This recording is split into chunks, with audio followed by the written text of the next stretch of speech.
एक बार दाएं देख लेते हैं, एक बार बाएं। हाँ, चलो हो गया।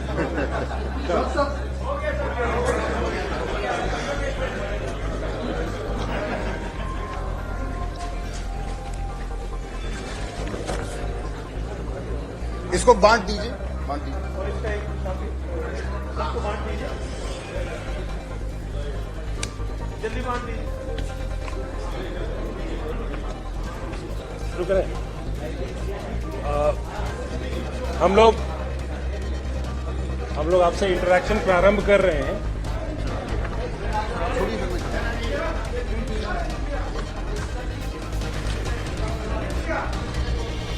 ठीक है, आवाज स्पष्ट है? ठीक है। पहले तो आज 2 अक्टूबर का अहम दिन है।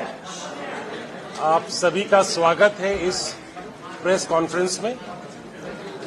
ये आज हम लोग एक बहुत महत्वपूर्ण डॉक्यूमेंट जो है, एक महत्वपूर्ण दस्तावेज है।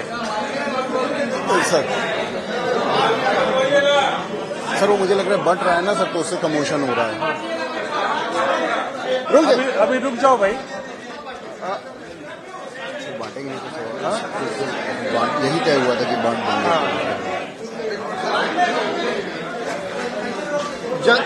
बांट दीजिए, जल्दी से बांट दीजिए, जल्दी से बांट दीजिए। रुक रहे हैं सर, रुक के संबोधित करें।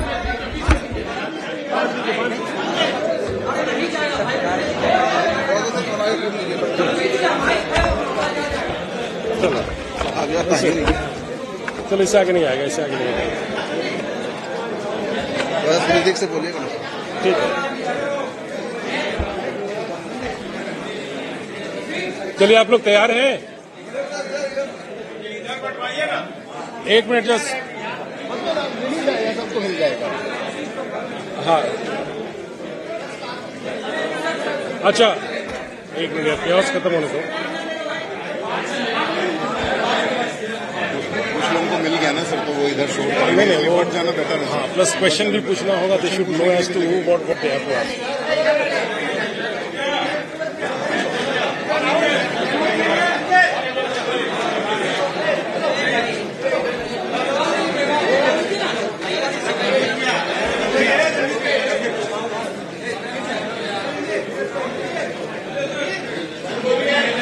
आशीष इधर ले आओ, इधर ले आओ।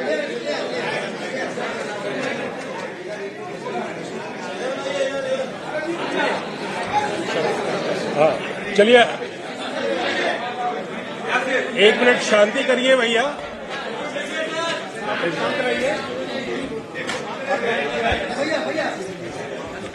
हाँ कृपया शांति बनाएं। अब हम लोग आपसे बातें प्रारंभ कर रहे हैं।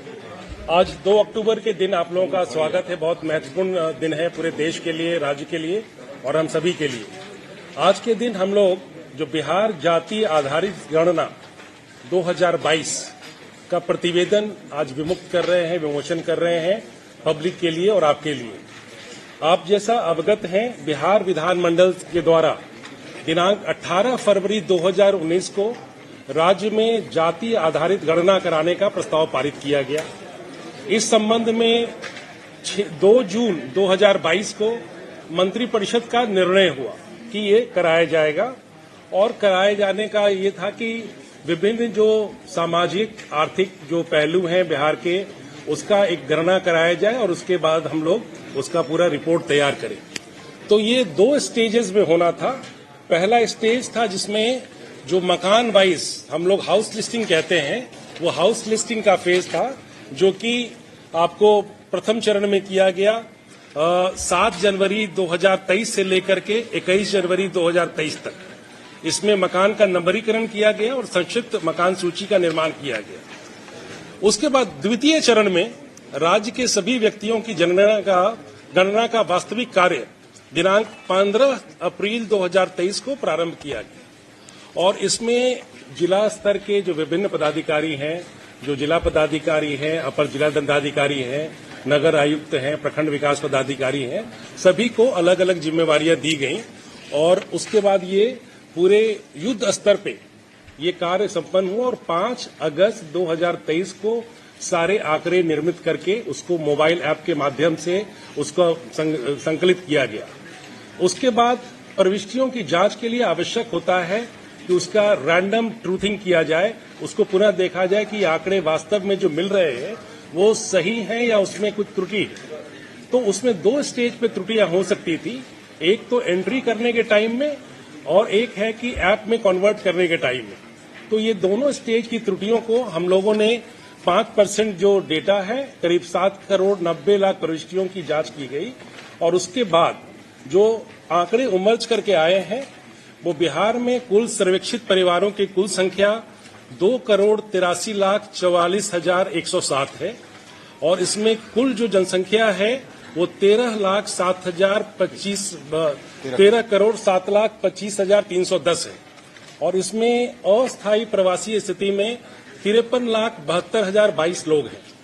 इसी तरह से हम लोगों ने पूरे राज्य में जो फिगर्स हैं उसको संकलित करके पुरुषों की संख्या 4 करोड़ 41 लाख के करीब है, महिलाओं की संख्या 6 करोड़ 11 लाख के करीब है और अन्य में हमारे 82,836 है।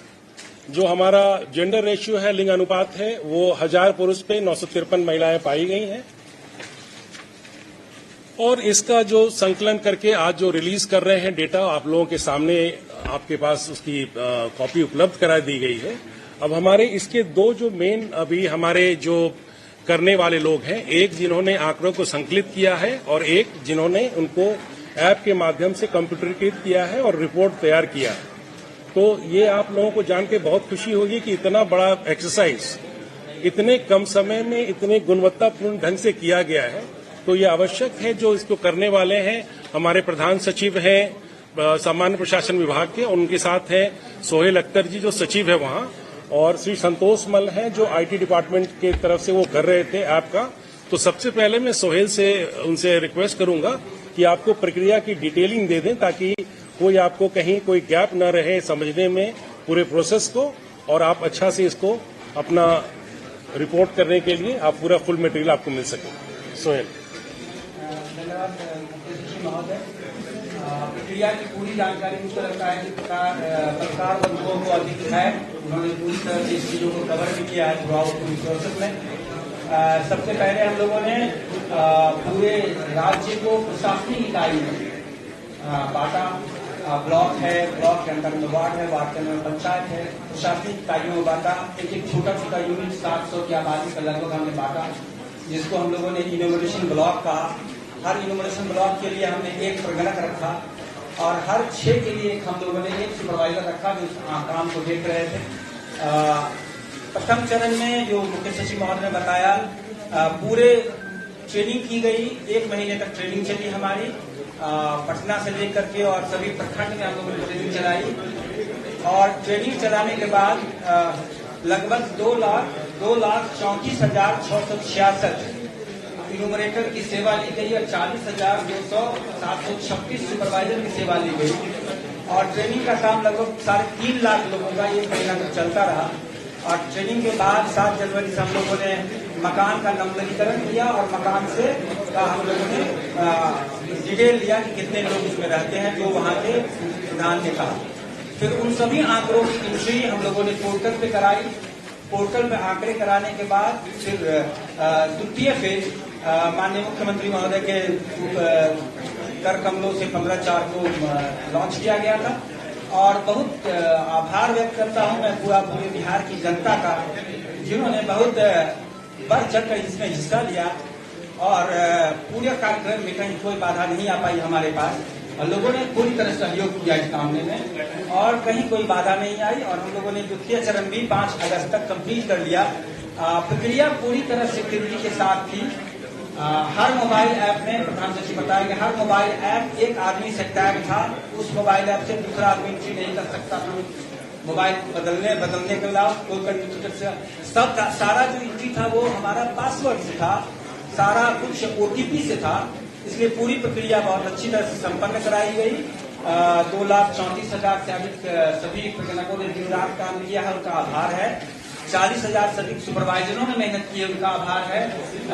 805 चार्ज पदाधिकारियों ने, जिसमें 534 प्रखंड विकास पदाधिकारी, 534 अंचलाधिकारी, उसके अतिरिक्त 261 नगर आयोग सिटी अफसर ने किया, उनका बहुत आभार है हमारे तरफ से, सरकार की ओर से। हमारी ओर से आभार है सभी जिलाधिकारियों का, जिन्होंने रात दिन इसमें मेहनत की है। अनुमंडल पदाधिकारी का एसडीओ ने जिसकी जांच की है। अपर समाहर्ता 38 जिलों के जिला सांख्यिकी पदाधिकारियों ने बहुत मेहनत किया इसमें दिन रात। इतना बड़ा काम बहुत ही कम समय में बहुत गुणवत्तापूर्ण तरह से किया, हम लोगों ने सब आभार है। और मैं पुनः आप सबों का और बिहार की जनता का बहुत बहुत आभार व्यक्त करता हूँ। हम लोगों ने सरकार का जो न्याय के साथ विकास की परिभाषा है, उस आलोक में हम लोग पूरे प्रशासन को आगे ले जाने के लिए इस सर्वे का उपयोग सरकार आगे की ओर करेगी। धन्यवाद। संतोष मल साहब। बहुत बहुत धन्यवाद सर। सभी पत्रकार बंधु, आपका धन्यवाद है। जब बिहार सरकार ने जाति आधारित जनगणना आयोजन करने का, जाति आधारित गणना का निर्णय लिया, उसके बाद उस गणना के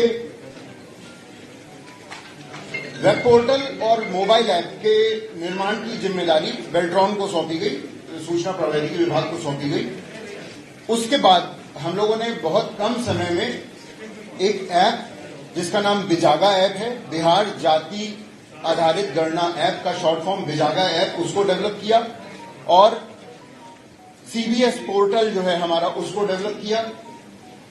आपको मैं बताऊं, ये देश में अपने तरह का अभिनव परियोजना है।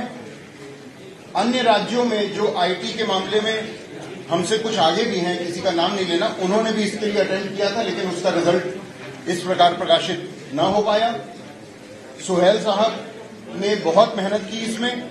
उनके और हमारी जो टेक्निकल टीम थी, जाहिद लतीफ हैं और सुशील पांडे हैं, नागेंद्र हैं, इन सभी ने दिन रात एक करके इस ऐप को डेवलप किया। इस ऐप की जो मैं प्रमुख बातें हैं वो आपको मोटा मोटा बता देता हूं। ये ऐप जो था वो एंड्रॉयड 6 वर्जन को भी समर्थित करता है। आप सब जानते हैं आज के दिन हम लोग किस वर्जन में एंड्रॉयड के काम कर रहे हैं। ये छोटे से छोटा मोबाइल जो हमारे इनोवेटर के पास, प्रगणक के पास था, 2,34,000 से ज्यादा प्रगणक थे, तो उनके सभी ऐप को, उनके मोबाइलों को समर्थन कर सके, ऐसा ऐप बनाया गया। तो मोबाइल एंड्रॉयड वर्जन 6.0 को भी ये समर्थित करता है और ये बिल्कुल सिक्योर है। ऐप में कोई भी स्क्रीनशॉट नहीं ले सकता है किसी के डेटा का। ऐप में कोई भी स्क्रीन रिकॉर्डिंग नहीं की जा सकती है। इस कारण से जो हमारे जितने भी नागरिक हैं उनका डेटा पूर्णतः सुरक्षित है। ये हमारे किसी क्लाउड में इसका डेटा नहीं है।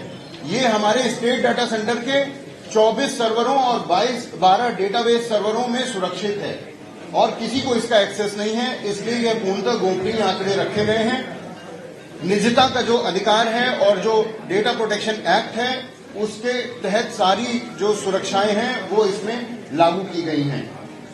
cbs.bihar.gov.in हमारा पोर्टल था, बिजागा ऐप था, रोल बेस्ड एक्सेस कंट्रोल दिया गया था। पहले इनुमरेटर, उसके बाद सुपरवाइजर जो कि लगभग 40,000 थे, इनुमरेटर 2,34,000 थे, और उसके बाद चार्ज ऑफिसर जो लगभग 820 के लगभग थे पूरे बिहार भर में, और फिर अनुमंडलाधिकारी और उसके बाद जिलाधिकारी। इन सभी के पास इसमें अलग अलग रोल बेस्ड एक्सेस कंट्रोल था। नीचे के स्तर का, उसके बाद के ऊपर के स्तर के द्वारा अनुमोदन होता था, तब ये आंकड़ा फाइनल होता था। जैसा मैं आपको बता चुका हूं, कोई स्क्रीन रिकॉर्डिंग का सुविधा इसमें नहीं था। इसको हम लोग ने थोड़ा सा डिटेल और आपका समय लूंगा। एंगुलर फ्रंट एंड जावा में इसे लिखा गया है और जावा की मिडिल लेयर है और डेटाबेस जो है वो माइक्रोसॉफ्ट एसक्यूएल में है। और नाम की एंट्री तो बस करनी थी हमारे न्यूमरेटर्स को, और आधार जब हमारे नागरिक उसको देना चाहें तब आधार की एंट्री करनी थी, अन्यथा इसमें एंट्री उन्हें नहीं करनी थी। ऐप इस तरह डिजाइन किया गया कि इसमें एरर की कम से कम संभावना रहे। तो मान लीजिए जैसे जो भी सूचक है, तो शिक्षा अगर किसी की पूर्व प्राथमिक की है तो वो ऐप में ही उसे बटन दबाना था, उसे एंट्री नहीं करनी थी। नाम और आधार की ही बस एंट्री करनी थी किसी भी न्यूमरेटर को, तो इसलिए कोशिश की गई कि अच्छे से अच्छा आंकड़ा जनरेट किया जा सके और इसे बहुत कम समय में किया गया। पहले इसका पायलट किया गया 6 जिलों में, लगभग 300 के लगभग न्यूमरेटर्स पे। उनके जो अनुभव, उनके साथ घूम घूम के जो समझ में आया उसको हम लोग ने इनकॉर्पोरेट किया और बेटर वर्जन उनको दिया। बीच बीच में जैसी जैसी आवश्यकता होती गई वैसे वैसे इसमें ऐप में हमने इसको इम्प्रूव किया और अभी इसका डेटा आपके सामने है। बहुत बहुत धन्यवाद।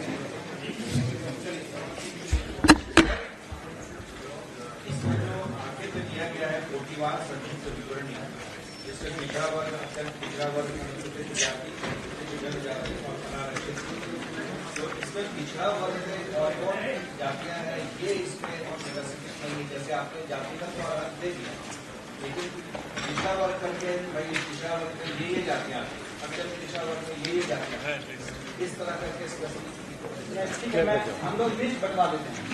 अगर मैं वेबसाइट लिस्ट है वो बंटवा। दूसरा है कि ये जो अनारक्षित वर्ग का 15.5 है, इसमें मुस्लिम कम्युनिटी के भी खास लिस्ट ये कम्युनिटी डेटा है, कम्युनिटी डेटा है, 10 का नहीं है, सब लोग मुस्लिम हिंदू सब है। उसका तो ये क्लासिफिकेशन कर देंगे कि अनारक्षित वर्ग में आखिर कौन कौन सी जाति है, उसका क्या ब्रेकअप है। उसी तरीके से अत्यंत पिछड़ा वर्ग में कौन कौन सी जाति है, उसका मतलब है डिटेल है, लेकिन जो आप ये सबक किए हैं उसको एक तरह से क्लासिफाई कर देंगे कि आखिर कौन कौन सा है। पिछड़ा वर्ग है तो 27.12 है, तो 27.12 में कौन कौन से कास्ट है हम आपको दे देंगे, नोटिफाइड ऑलरेडी, पूरी सूची उसके साथ ही अगर दे देते क्या ये सर्वे करने वाले अनारक्षित में तो बता दें कि कम से कम उसमें मुस्लिम सवर्ण है या सिर्फ हिंदू सवर्ण? नहीं सब है, मुस्लिम हिंदू सब है, सब क्या ये सर्वे करने वाले सारे हाउस होल्ड में गए हैं? हमने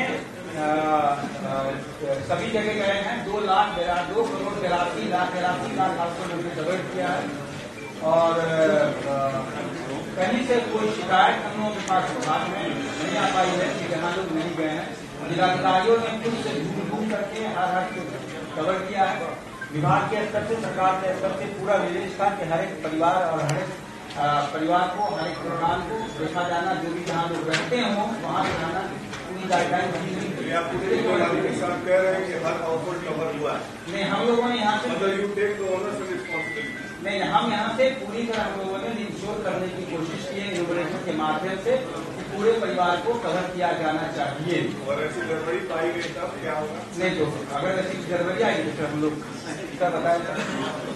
देखिए एक मिनट, अगर ऐसी मेरा गड़बड़ी परिवार का 4 आदमी हम लोग रहते हैं, 4 फ्लैट में कभी नहीं आया आपका घर, 2 आदमी नहीं है, अगर ऐसी परिवार में नहीं आएगी।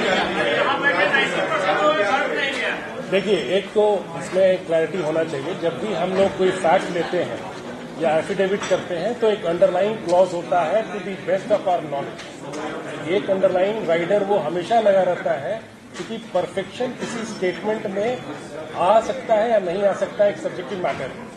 तो जब भी हम एफिडेविट भी कोर्ट में करते हैं तो ये कह के करते हैं कि हम एफिडेविट कर रहे हैं, बट जो कर रहे हैं it is to the best of our knowledge. तो जो 100% कवरेज है it is to the best of our knowledge. अगर उसमें कहीं त्रुटि प्राप्त होता है तो will see as to what is to be done.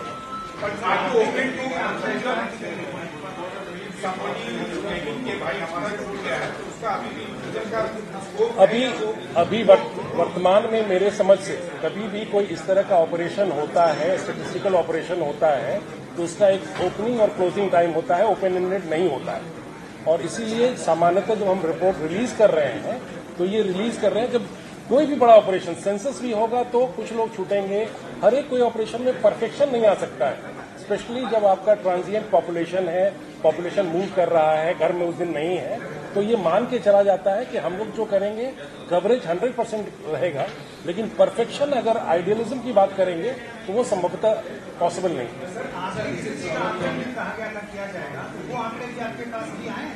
हाँ, वो आंकड़े क्यों नहीं रिलीज किया जा रहा है? सोशियो इकोनॉमिक सर्वे जो आपने किया था उसके आंकड़े आज आपने क्यों नहीं रिलीज किया? ये important aspect of this survey was to know the economic condition of all the class group and there we see no data about the economic condition of the नहीं, आपका पॉइंट बिल्कुल वैलिड है। This is stage 1। जब हम statistics क्या है, ये statistical point of view से आपको देखना है, ये decision making point of view इसके बाद कन्वर्ट होता है। जब भी हम स्टैटिस्टिक्स, जैसे आज ही आप लोग तो पेपर पढ़ते हैं, आज हिंदू में हम पढ़ रहे थे कि वर्ल्ड बैंक जब रिपोर्ट रिलीज करती है ना, तो वर्ल्ड बैंक पहले physical quality of life indicators करके HCO, हम लोग जब यूपीएससी तैयारी करते तो उस समय PQLI कहता था, अब उसके बाद उसको ह्यूमन डेवलपमेंट इंडेक्स का। आज हमने पढ़ा तो वो स्टैटिस्टिक्स पे इतना थ्रस्ट दे रहा है कि अपने रिपोर्ट को बोलता है SPI, स्टैटिस्टिकल परफॉर्मेंस इंडेक्स। तो ये स्टैटिस्टिक्स ये फाइनल वर्ड नहीं है, अभी तो ये स्टेज 1 है जहां आपके पास आंकड़े आ गए। ये आंकड़ा सुलभ करना ही अपने आप में बहुत बड़ा चैलेंज है। इससे क्या जो आज जातिगत आधारित जो गणना की गई है, तो इससे गवर्नमेंट को क्या फायदा? देखिए, इसमें अभी पहले तो स्टैट्स जब आपको मिलता है तो आपके प्लानिंग ज्यादा पॉइंटेड रहते हैं। जो हम टारगेटेड जो ग्रुप्स हैं, बहुत बार आप देखेंगे कि कोई पर्टिकुलर ग्रुप का एजुकेशनल लेवल वैसा नहीं है, इकोनॉमिक लेवल ऐसा नहीं है, तो कभी भी आपका जब स्टैटिस्टिक्स इन डेप्थ आप जाते हैं तो आपको टारगेटेड अप्रोच करने में फायदा होता है। आपको याद होगा पहले जब PDS होता था तो PDS में अक्रॉस द बोर्ड जाता था तो TPDS आया, टारगेटेड पब्लिक डिस्ट्रीब्यूशन सिस्टम। तो टारगेट ओरिएंटेशन करना है, अगर आपको वल्नरेबल ग्रुप्स को कवर करना है तो जितना आपके पास स्टैटिस्टिक्स होगा उतना आप बेहतर महसूस करेंगे अपनी डिलीवरी में। लास्ट सर्वे हुआ था, सर्वे या सेंसस हुआ था, तो उससे कोई कंपैरेटिव आपने ये किया कि किस कास्ट का बढ़ा है, किस कास्ट का कम हुआ?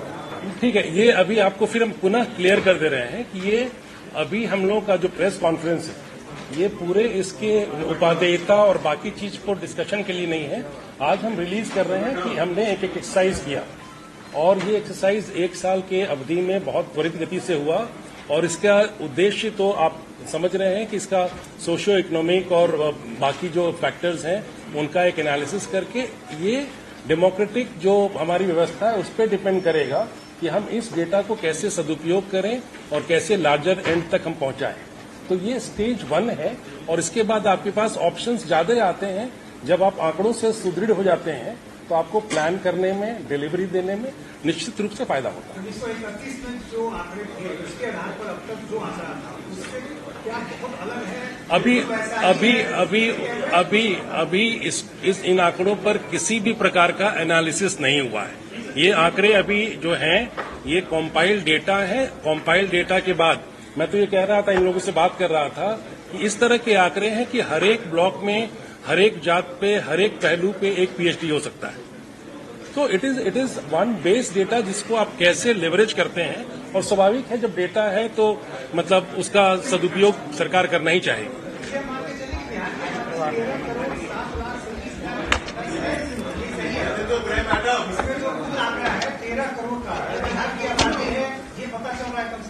हाँ, मतलब ये जो हम लोग फील्ड में जाकर के जो इनके 2,34,000 लोग गए और सभी घर को कवर किया, पहले घर का लिस्टिंग किए, नंबरिंग किए, और उसके बाद ये फिगर है, this is closest to reality that we can think of.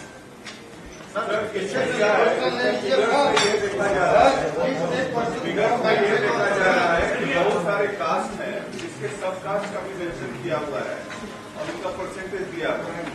क्या जैसे मडरिया है, बनिया है, चमार है, यादव, सब कास्ट का मेंशन आपने किया क्या वो सब कास्ट का ये डायस्पोरा इंक्लूडेड है। हाँ, वो तो ठीक है। राज्य सरकार द्वारा आबादी पूछ रहे थे, लिस्ट है, आबादी तेरे को पसंद न करा है वो डायस्पोरा इंक्लूडेड है। हाँ, तेरे को में अगर उन्होंने अपना लिखा होगा तो वो अलग हो सकता है। जो हमारे पास है वो पॉजिटिव है, क्योंकि सरकार ने जो नोटिफिकेशन है कमीशन का, बैकवर्ड कमीशन का, IBC कमीशन का, वो है। तो आयोग के आदेश के अनुसार आदेश की सूची उसी के हिसाब से मिलती है। अच्छा, उधर से कुछ पूछना चाह रहे प्लीज। हाँ हाँ,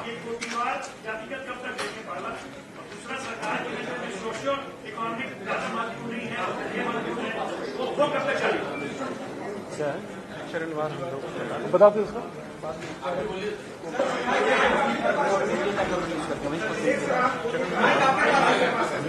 हाँ,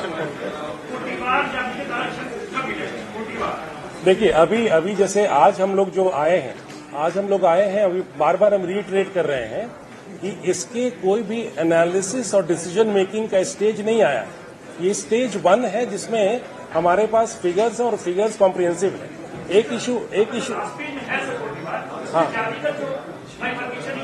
हाँ ये चीज शुरू में क्लियर किया जा चुका है कि जितने कैटेगरीज हैं वो सभी नोटिफाइड हैं by the state government. Naturally for the positive of space जो जगह नहीं रहे तो हर एक नोटिफिकेशन इसमें लगा नहीं सकते हैं, लेकिन वो आपको मिल जाएगा, जीएडी से मिल जाएगा। अब वो तो अब निर्णय लेने पे, अभी निर्णय नहीं हुआ, हम वो मैंडेट मेरा नहीं है, हम बता नहीं सकते हैं। हाँ मेरा प्रश्न वो है, पहला तो ये कि do you claim that the entire exercise is, I mean, bulletproof, there is no error at all, first.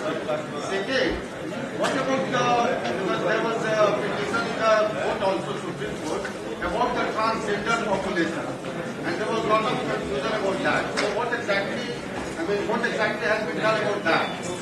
First, error proof, do you claim that the entire exercise? देखिए, इसमें मतलब आई मस्ट क्लैरिफाई कि जब भी हम लोग कोई statistics लेते हैं तो उसका एक प्रक्रिया बना हुआ है और उसमें हम रैंडम सैम्पलिंग करते हैं कि हमारे फिगर जो हैं सही है कि गलत है। तो we have followed that method और 5% जो डेटा है which is a huge data, 7.9 crore entries है, तो उसका क्रॉस चेकिंग किया गया एंड क्रॉस चेकिंग करने के बाद पाया गया कि the errors were not of recognisable level. तो वो दैट इज वन की जो स्टेटिस्टिकल प्रोसेस है उसके तहत ये आइडियल है, it could not be perfect at any point of time. ठीक है ना, तो ये आपका प्रश्न है। और दूसरा क्या जानना चाह रहे हैं आप? ट्रांसजेंडर का फिगर्स है हम लोगों के पास, वो ट्रांसजेंडर का फिगर्स है। Thank you very much.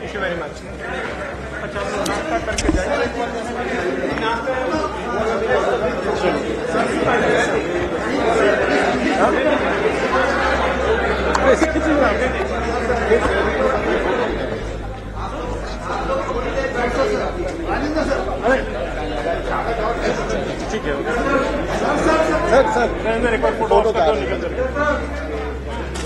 सभी पत्रकार बंधुओं पे भाई का रोल है कि नाश्ता है तो नाश्ता लेकर